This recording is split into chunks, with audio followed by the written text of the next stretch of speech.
निखिलगुणनिकायं नित्यनिर्धूतहेयं शुभतममतिमेयं शुद्धसौख्याप्युपायं सकलनिगमगेयं सर्वशब्दाविधेयं नवजलधरकायं नौमि लक्ष्मीसहायं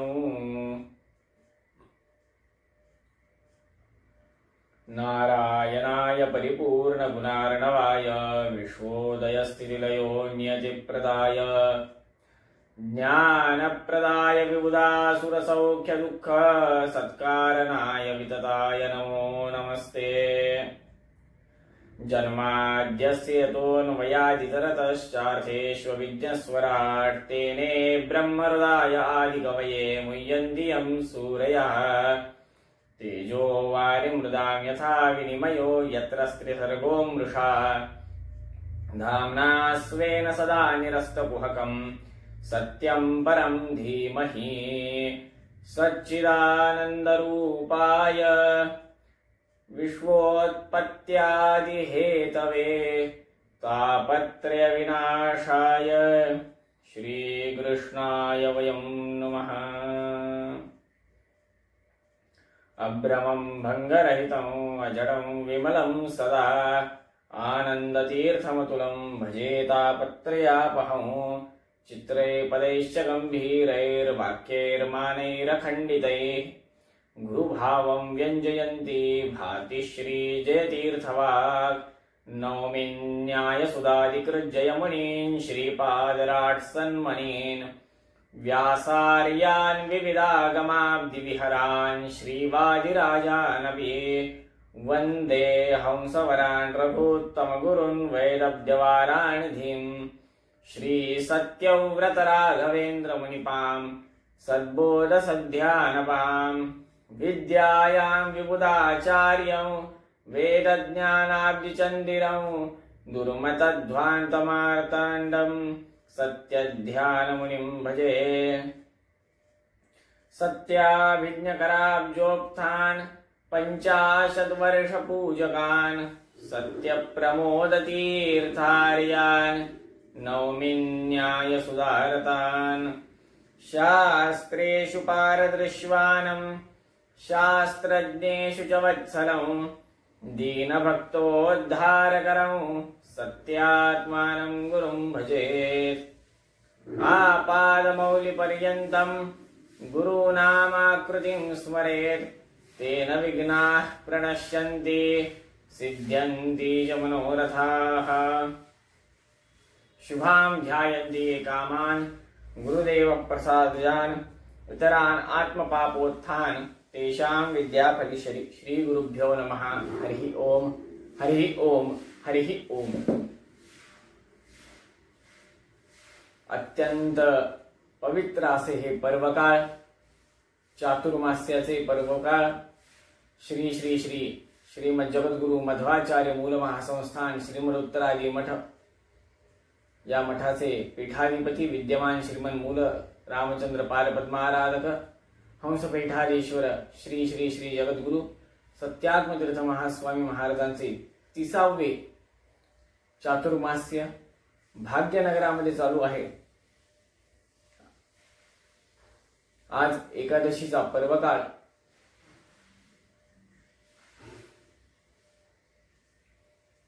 या पर्वकाळी आपण नवविधा भक्ती या विषयांवर चिंतन प्रारंभ करणार आहोत। महास्वामींच्या परिपूर्ण अनुग्रहाने, परमपूज्य आमचे आचार्यजी त्यांच्या अनुग्रहाने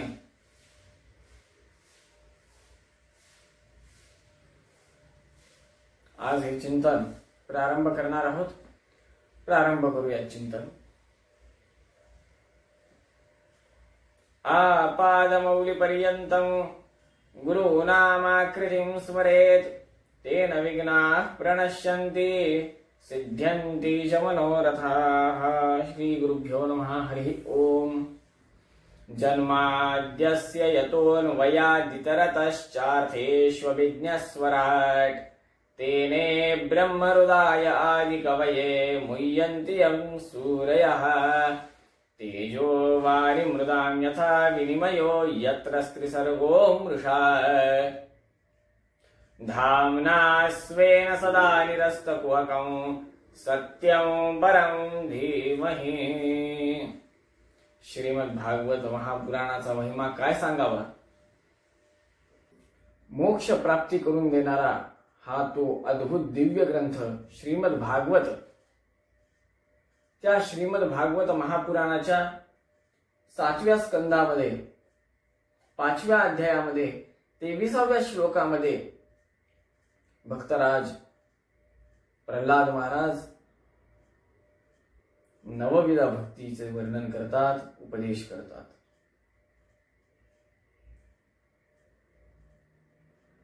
नवविधा भक्ती जाणून घेण्यापूर्वी त्याची पूर्वपीठिका जाणून घेणे अत्यंत महत्वाचं आहे। दैत्यराज हिरण्यकशिपू यास 4 पुत्र होते। सर्वात धाकटे पुत्र म्हणजे प्रल्हाद महाराज।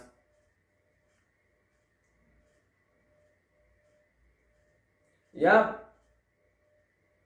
महाराजांद्वारेच अर्थात प्रल्हाद महाराजांद्वारेच भक्तराजाद्वारेच हिरण्यकशिपूस नवविधा भक्ती सांगण्यात आली।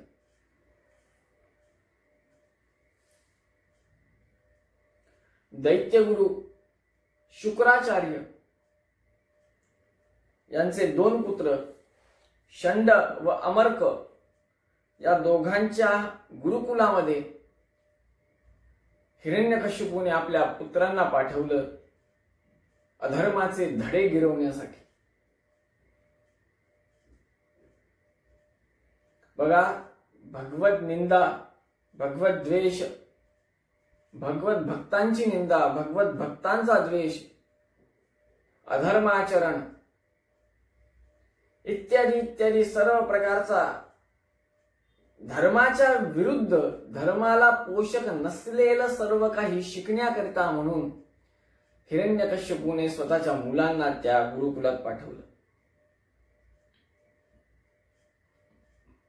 जसे आपण आपल्या मुलांना शाळेमध्ये पाठवतो, अगदी तसेच हिरण्यकशिपूने स्वतःच्या राज्यातील प्रजेतील मुलांना व स्वतःच्या मुलांना, स्वतःच्या मंत्रिमंडळातील मुलांना देखील त्या षंड व अमर्क यांच्या पाठशाळेमध्ये पाठवलं।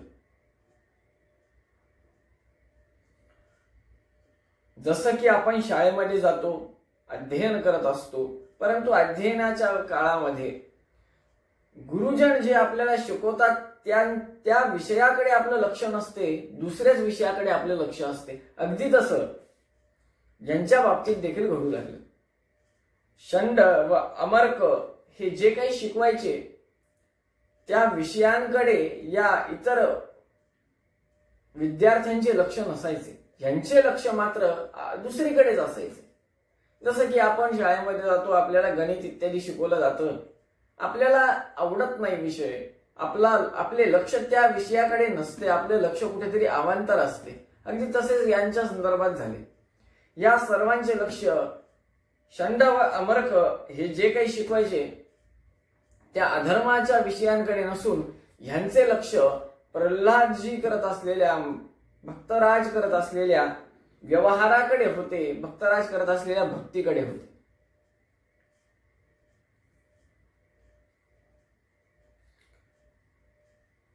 कसं आहे,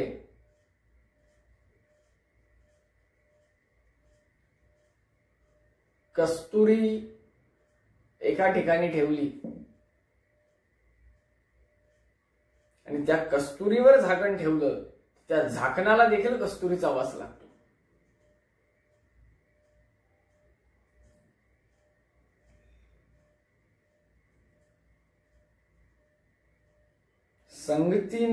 संगतीचा दोष म्हणतोत ना,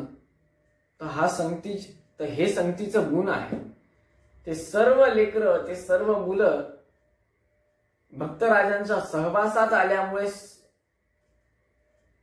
गुणांनी पारंगत होऊ लागले, भगवंताची भक्ती करू लागले।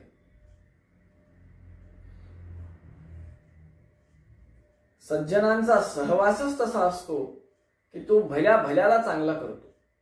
म्हणून तर शास्त्रकार म्हणतात चंदनम शीतलम लोके चंदनाद अपि चंद्रमा चंदन चंद्रदयोर्मध्ये शीतलः साधु संगती. प्रश्न करतात या पृथ्वी तलावर शीतलता काय आहे, शीतल काय आहे. म्हणतात चंदन शीतल आहे. नाही, या चंदनापेक्षाही परत अजून शीतल काय आहे. तर शास्त्रकार म्हणतात की बाबा चंद्राचा प्रकाश हा शीतल आहे. चंदनम शीतलम लोके, चंदन हे पृथ्वीवर शीतल आहे. चंदनादपि चंद्रमा, चंदनापेक्षाही शीतल या पृथ्वी तलावर चंद्राचा प्रकाश आहे. चंदन चंद्रदयोर मध्ये परत प्रश्न करतात चंदन व चंद्र या दोघांपेक्षाही शीतल काय आहे या पृथ्वीवर. शीतलः साधु संगती, शीतल काय आहे. सज्जनांचा संग, संतांचा संग, यती चंद्रांचा संग, साधू संतांचा संग, हा भगवत भक्ताचा संघ हा या पृथ्वी तलावर अत्यंत शीतलमय आहे. अनुग्रह प्रदान करून देणारा आहे. भगवंताची प्राप्ती करून देणारा आहे. एके दिवशी हिरण्यकश्यपूने असेच आपल्या सर्व पुत्रांना घरी बोलवले. ज्या पद्धतीने आपले पिता आपल्याला घरी बोलवतात, शाळेतून आल्यावर बसतात, विचारतात की बाबा आज शाळेत काय झालं, काय शिकवलं, अगदी त्याच पद्धतीने हिरण्यकश्यपूने आपल्या मुलांना बोलवलं, बसविलं, विचारायला प्रारंभ केला. अरे बाबा तुला आज शाळेत काय शिकवलं. एक एक एक एक मुलाला विचारत गेले. एक एक एक एक मुलगा सांगत गेला. शेवटी धाकट्या पुत्राची वेळ आली. धाकट्या पुत्राची पाळी आली. ते म्हणजे साक्षात भक्तराज. तेव्हा हिरण्यकश्यपू म्हणतात अरे बाळा, इतके दिवस झाले तू गुरुकुलात जातोयस. त्या गुरुकुलामध्ये जे काही तू आतापर्यंत अध्ययन केलंस त्या अध्ययनातील तुझ्या आवडतीचा एखादा विषय मला सांग. असं म्हटल्या क्षणी प्रल्हाद महाराज म्हणतात, प्रल्हाद उवाच श्रवणं कीर्तनं विष्णोः स्मरणं पादसेवनं अर्चनं वंदनं दास्यं सख्य आत्मनिवेदनम्. आपण ह्या उपदेशाबद्दल चिंतन करणार आहोत. प्रल्हादजींनी किती सुंदर सांगितले, भक्तराजाने काय सुंदर वर्णन केलंय. श्रवणं कीर्तनं विष्णोः स्मरणं पादसेवनं अर्चनं वंदनं दास्यं सख्य आत्मनिवेदनम्. श्रवण, कीर्तन, स्मरण, पादसेवन, अर्चन, वंदन, दास्य, सख्य, आत्मनिवेदन. श्रवण म्हणजे काय हे आपण जाणून घेऊयात. या 9 विधा भक्ती आहेत. याच्यातील पहिली भक्ती जी सांगितली ती श्रवणम. या श्रवण भक्तीबद्दल आपण जाणून घेणार आहोत. श्रवण म्हणजे काय हे कळलं पाहिजे. सोप्या भाषेत सांगण्याचा प्रयत्न केला तर एखादे वाक्य ऐकून त्या वाक्याचा अर्थ कळणे याला आपण श्रवण म्हणू शकतो. महाराज म्हणा तुम्ही आता सांगितलं एखादं वाक्य ऐकावं व त्या वाक्याचा अर्थ लावणे याला श्रवण म्हणतात. आता विविध प्रकारचे अनर्थक, अर्थक, अर्थहीन अशी वाक्य असतात. अशी वाक्यरचना असते. अवांतर बडबड चालू असते. मग ते पण ऐकावं का? नाही. मग काय ऐकावं महाराज? काय ऐकावं? समर्थ रामदास स्वामी संत श्रेष्ठ, दासबोधाचे निर्माते रामदास स्वामी महाराज म्हणतात, त्यांच्या 9 विधा भक्ती या प्रकरणामध्ये 4थ्या दशकामध्ये म्हणतात, प्रथम भजन ऐसे जान, हरी कथा पुराण श्रवण, नाना अध्यात्म निरूपण ऐकत जावे. वेदशास्त्रे आणि पुराणे, महावाक्यांची विवरणे, तनु चतुष्टय निरशणे कैसे ते ऐकावे. ऐसे हे अवघेची ऐकावे, परंतु सार शोधून घ्यावे, असार ते जाणून त्यागावे. या नाव श्रवण भक्ती. खूप सुंदर वर्णन केले माऊली. भजन ऐकावे. काय म्हणतात सुरुवातीला? प्रथम भजन ऐसे जान. भजन श्रवण केले पाहिजे. भगवंताचा महिमा गुणगान सतत कानावर पडले पाहिजे. प्रथम भजन ऐसे जान, हरिकथा पुराण श्रवण. भगवंताच्या हरिकथा कानावर पडल्या पाहिजेत. महाभारत आहे, रामायण आहे, दशावताराच्या कथा आहेत, भागवत कथा आहेत, विष्णू पुराण आहे, मत्स्य पुराण आहे, कुर्म पुराण आहे, इत्यादी पुराणे आहेत. भगवंताच्या लीला, भगवंताची गोवर्धन लीला, भगवंताचा कंसवध लीला, भगवंताची लोणी चोरण्याची लीला, भगवंताची गाय चारायला नेण्याची लीला. गोविंद आहे परमात्मा. तो का गोविंद आहे हे जाणून घेतलं पाहिजे. गावः विंदती इति गोविंदः इत्यादी रूपाने चिंतन केलं पाहिजे. पुढे म्हणतात, नाना अध्यात्म निरूपण ऐकत जावे. विविध प्रकारचे आध्यात्मिक निरूपण साधू संतांच्या वाणीतून श्रवण करावे, सज्जनांच्या वाणीतून श्रवण करावे, भगवत भक्तांच्या वाणीतून श्रवण करावे. वेद शास्त्रे आणि पुराणे, साक्षात भगवंताची स्तुती करणारे वेद श्रवण करावेत, पुराणांचं श्रवण करावं. महावाक्यांची विवरणे. महावाक्य अर्थात सत्शास्त्र, सत्शास्त्रांचं चिंतन श्रवण मनन करावं.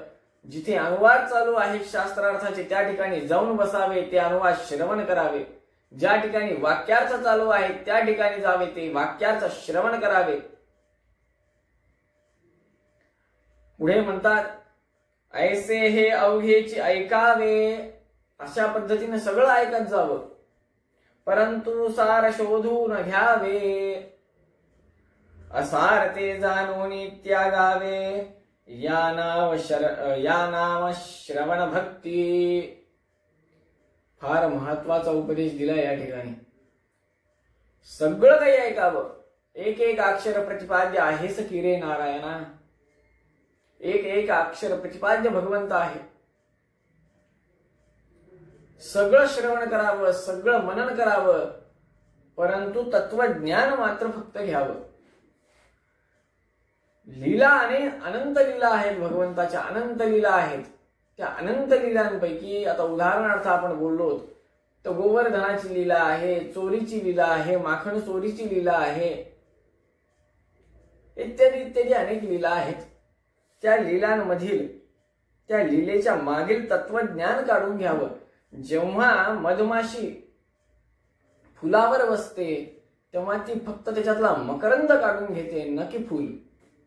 फुल झाडाला तसंच असतं, परंतु मधमाशी मात्र महत्वाचं त्याच्यातला मकरंद काढून घेते आणि ते मकरंद स्वतःच्या पोळ्यात नेऊन टाकते. तेव्हा त्याच्यातून मधाची उत्पत्ती होती, म्हणून आपल्याला मध प्राप्त होतो. अगदी तसंच कथारूपी फळातून मकरंद रूपी तत्वज्ञान काढलं की मधरूपी मोक्ष प्राप्त होतो. त्याच्यामुळं आपल्याला तत्वज्ञानावर भर द्यायला महत्वाचं आहे. तत्वज्ञानाशिवाय आपल्याला काहीही मिळणार नाही. भगवंताचं रूप काय आहे, सगुण निर्गुण ते नंतरचा विषय, परंतु भगवंत सर्वोत्तम आहे ही भावना मनामध्ये जागृत होणं हे महत्वाचं आहे. भगवंत दोष दूर आहे, भगवंताला दोष नाही आहेत हे मनामध्ये ठासून घेणं हे महत्वाचं आहे. मग दोष नाहीत म्हणल्यावर चोरी का केली भगवंतानं, ह्याच्या मागचं तत्वज्ञान जाणून घेणं महत्वाचं आहे. इत्यादी रूपाने आपण जेव्हा चिंतन करतो तेव्हा आपल्यामध्ये भगवंताबद्दल आसक्ती वाढते आणि त्या आसक्तीतून आपण भगवत भक्त बनण्याच्या दिशेने एक पाऊल चालतो.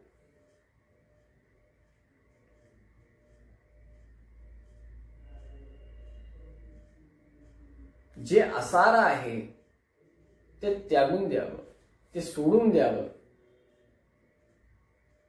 जे सारमय आहे, जे मकरंद आहे, जे तत्वज्ञान आहे तेवढं ग्रहण करावं.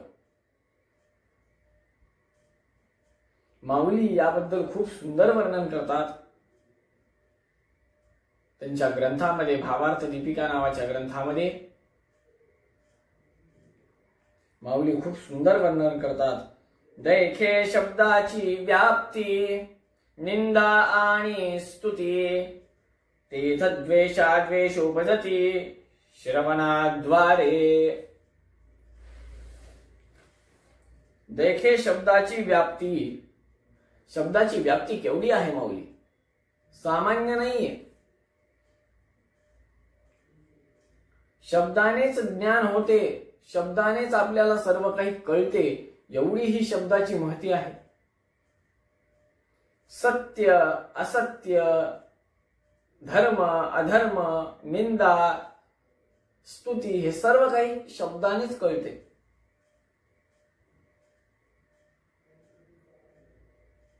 शास्त्रामध्ये दोन प्रकारचे मत असतात. एक स्वमत, दुसरं मायावादींचं मत म्हणा किंवा दुर्मत, असे दोन मत असतात. स्वमत जे आपलं मत असतं, धर्माचं मत असतं, दुसरं अधर्माचं मत असतं,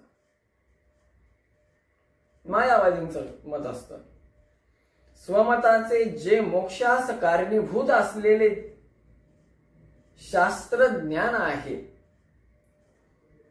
ते शब्दाद्वारेच कळते.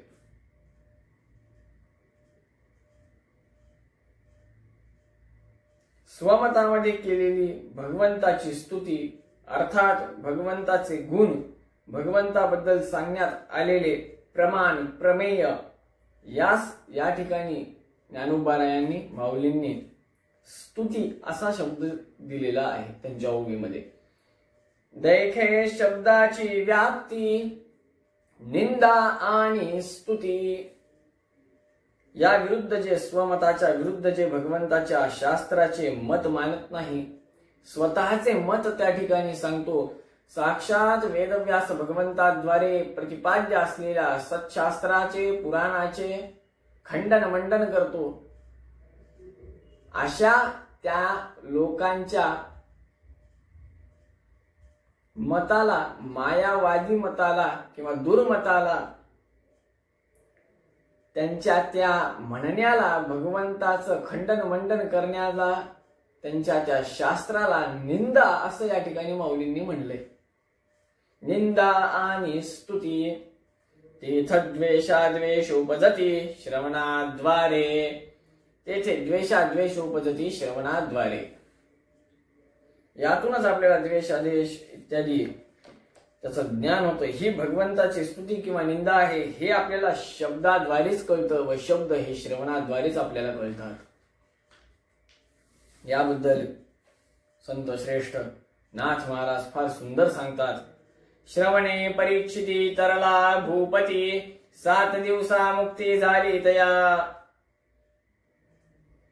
नाथ महाराजांनी किती स्पष्ट वर्णन केलेलं आहे, अत्यंत स्पष्ट वर्णन आहे. श्रवणे परीक्षिती तरला भूपती, 7 दिवसा मुक्ती झाली तया.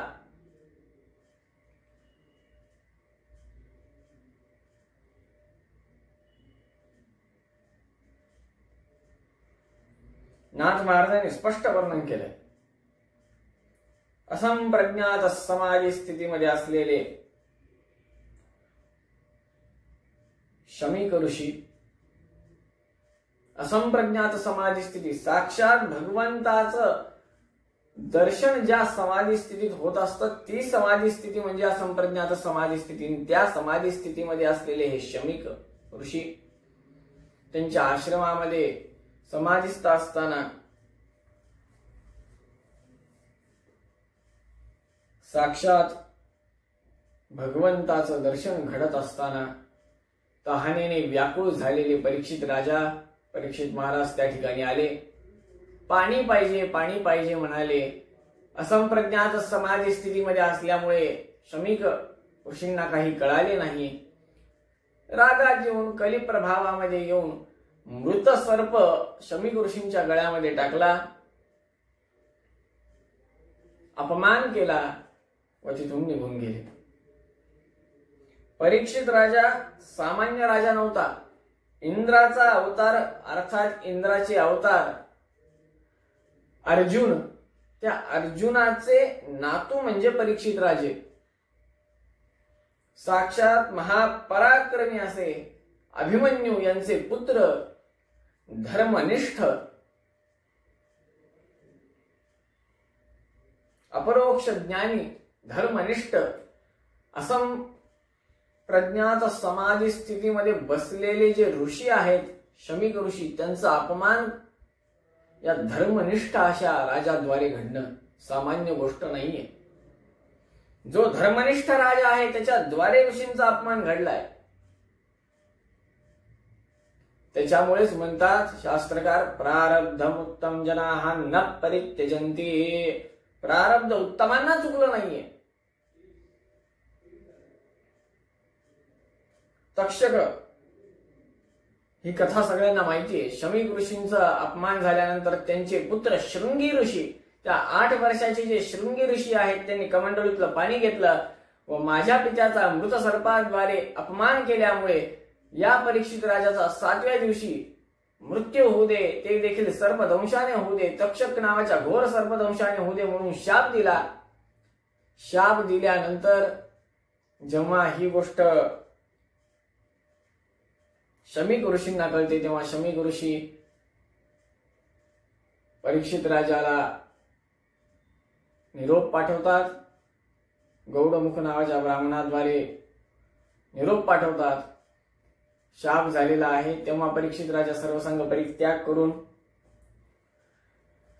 श्रीमद भागवताची कथा श्रवणासाठी बसतात. असा सगळा इतिहास भागवतामध्ये आपल्याला ऐकायला भेटतो. श्रीमद भागवत कथा श्रवणाने मात्र परीक्षित राजाला मोक्ष प्राप्ती झाली. म्हणून श्रवणाचा महिमा अगाध आहे. भागवत श्रवणाने ज्ञान व वैराग्य जागृत झालते. भक्ती देवीचं आख्यान आहे. भागवत श्रवणाने धुंदुकारीला मोक्ष प्राप्त झाली. भागवत श्रवणाने कित्येक जण तरले. हा श्रवणाचा महिमा आहे. भगवत भक्त, त्या भगवत भक्तांच्या मुखातून श्रवण भगवंताचं तत्वज्ञान रूपी ज्ञान अमृत प्राप्ती.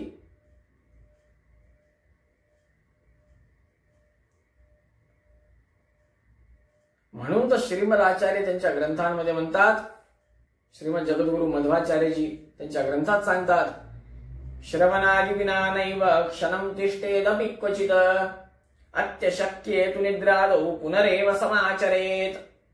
जर आत्मोद्धार करून घ्यायचा असेल तर श्रवण करायला शिका. श्रवण करायला शिका. या ठिकाणी श्रवणादि विना नैव असं म्हणलंय. श्रवणादि आदिपद आहे. आदि या पदाने काय घ्यावं? कीर्तन, स्मरण, पादसेवन, अर्चन, वंदन, दास्य, सख्य, आत्मनिवेदन ह्या 9 भक्तीतली 8 भक्ती घ्यावीत. या प्रकारे भगवंताची सेवा जर का साधकानं केली व साधकाची जर का योग्यता असेल तर निश्चित साधकाचा उद्धार होतो, यात संदेह नाही.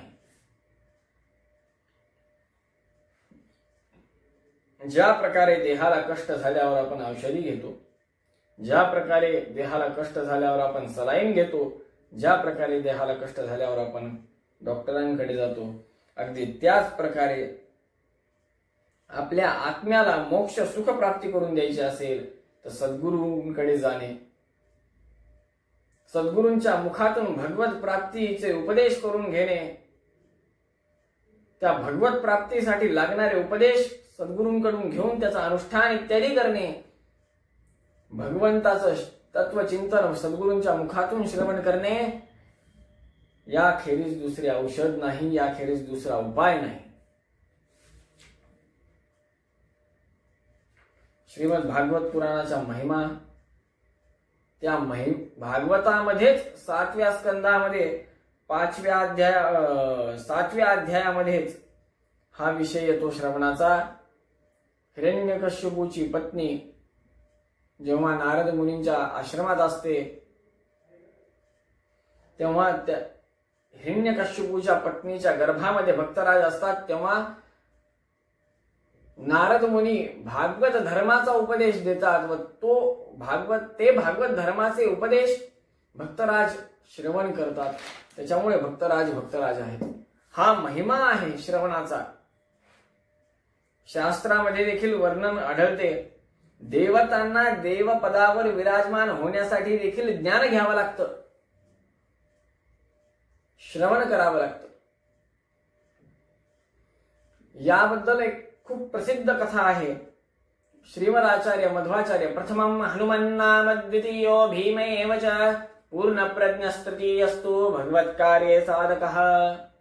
पहिला अवतार वायुदेवांचा साक्षात हनुमंतराय, दुसरा अवतार वायुदेवांचा साक्षात भृकोदर साक्षात भीमसेन देव, तिसरा अवतार वायुदेवांचा साक्षात मध्वाचार्यजी.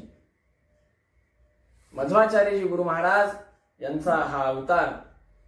मध्वाचार्यजी साक्षात श्रीमद आचार्य जेव्हा पाठ सांगायचे, तत्वज्ञान भगवंताविषयक द्वैत मताचं प्रतिष्ठापनाचार्य ज्यांना म्हणलेले, ते जेव्हा द्वैताचे पाठ सांगायचे तेव्हा देवतांना देखील दुर्लभ असे ते ग्रंथ, असे ते देवतांना देखील दुर्लभ असं ज्ञान श्रवण करण्यासाठी देवता लोक गर्दी करायचे.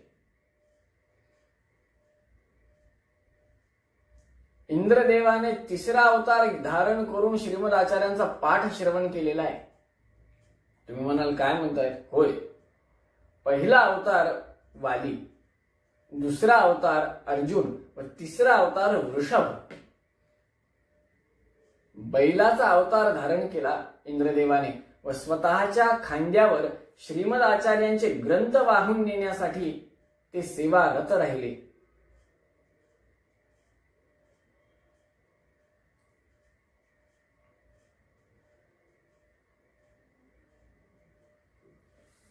अत्यंत श्रद्धेनं, अत्यंत विश्वासानं भगवंताचे ज्ञान, भगवंताच्या भक्तीचा महिमा किंवा भगवंताचा महिमा हा श्रवण केला पाहिजे.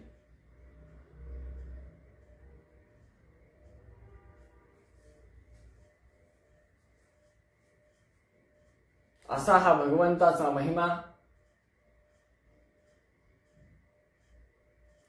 नित्य श्रीमद जगद्गुरु मध्वाचार्य मूल महासंस्थान श्रीमद उत्तरादी मठामध्ये अर्थात श्रीमठामध्ये आज देखील श्रवण केला जातो. जेव्हा हंसपीठाधीश्वर महास्वामी साक्षात पूजेला बसतात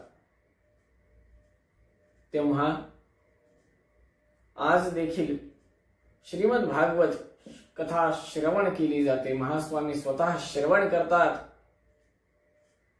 हा श्रवण भक्तीचा महिमा आहे. श्रवण भक्तीमुळे आसक्ती वाढते. भगवत विषयक, भगवत भक्तांच्या विषयी, भगवंताच्या तत्वज्ञानाविषयी, भगवंताबद्दल आसक्ती जी वाढते ती सामान्य नसते. हे व्यसनच म्हणा ना. लोकांना मदिरापानाचं व्यसन असतं, नाना विविध प्रकारचे व्यसन असतात. तसं सद्भक्ताला, सज्जनाला भगवंताच्या भक्तीचे रस, भगवंताच्या तत्वज्ञानरूपी रसाचे व्यसन लागले पाहिजे. चलबिचल झालं पाहिजे माणूस. जेव्हा तो माणूस चलबिचल होईल तेव्हा तो माणूस, जसा की एखादा दारुडा माणूस, दारू जर का त्याला एक दिवस नाही प्राप्त झाली तर तो चलबिचल होतो. अगदी त्याच पद्धतीनं भगवंताचं तत्वज्ञान ऐकायला नाही भेटलं तर मनुष्य असा चलबिचल व्हायला पाहिजे. सज्जनांचा संग नाही भेटला तर तो माणूस कसा चलबिचल व्हायला पाहिजे. भगवंताचं नामसंग कीर्तन कानावर नाही पडलं तर तो माणूस चलबिचल व्हायला पाहिजे. अशी ही भक्ती व्हायला पाहिजे. म्हणून शास्त्रकार म्हणतात, श्लोकं वा श्लोकपादं वा नित्यं वा भवतोद्भवं पठेत् शृणोति यो भक्त्या गोसहस्रफलं लभेत. सत्शास्त्रातला एखादा श्लोक, त्या श्लोकाची अर्धा श्लोक, अर्धा चरण त्या चरणातील देखील एखादा अक्षर जरी कानावर का पडलं तरी गो सहस्त्र फलं लभेत. हजारो हजारो गायींच्या सेवेचं फळ, हजारो हजारो गायींच्या दानाचं फळ आपल्याला प्राप्त होतं. हा महिमा भगवंताच्या कथा भक्तींच्या श्रवणाचा आहे. हा महिमा भगवंताचा लीला श्रवणाचा आहे. हा महिमा भगवंताचे चिंतन केल्याचा आहे. हा महिमा भगवंताचं नामसंकीर्तन श्रवण केल्याचा आहे.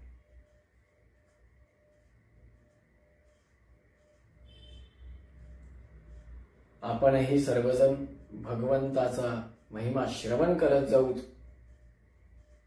जेणेकरून आपल्याला संतांचा सहवास, सज्जनांचा सहवास, साधू संतांचा सहवास, यतिचंद्रांचा सहवास, सज्जनांचा सहवास, भक्तांचा सहवास हा आपल्याला प्राप्त हो व सदैव आपल्या मुखातून, आपल्या कानावर भगवंताचं नामसंकीर्तन येऊ, हीच प्रार्थना आपण भगवंताच्या चरणी करूयात. जास्तीत जास्त सज्जनांच्या संगात राहून भगवंताचं नामसंकीर्तन श्रवण करूयात, हीच भगवंताच्या चरणी प्रार्थना करू. श्रीकृष्णार्पणमस्तु.